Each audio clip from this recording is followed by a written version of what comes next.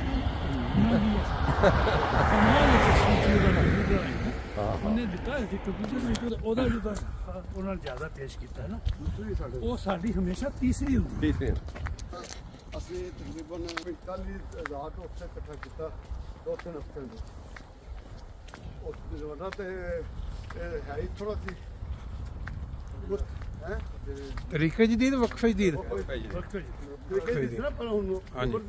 ਤਰੀਕੇ ਜੀ ਖਤਮ ਹੋਇਆ ਨਬੀ ਸਾਹਿਬ ਜਿਹੜਾ ਹਜ਼ਾਰ ਦਾ ਜ਼ਿਕਰ ਕਰਦਾ ਸੀ ਉਹ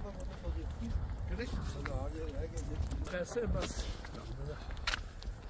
ਸ਼ਾਇਦ ਮਤਲਬ ਇੰਗਲੈਂਡ ਦਾ ਵੀ ਹੋਵੇ ਤੇ ਅਫਜ਼ਲ ਸਾਹਿਬ ਜੀ ਪ੍ਰੋਗਰਾਮ ਬਣਾਓ ਇੱਕ ਜੀ ਖਾਨ ਸਾਹਿਬ ਨੂੰ ਲੈ ਕੇ ਚੱਲੀਏ ਉਹਨੇ ਕਿਹਾ ਹੈ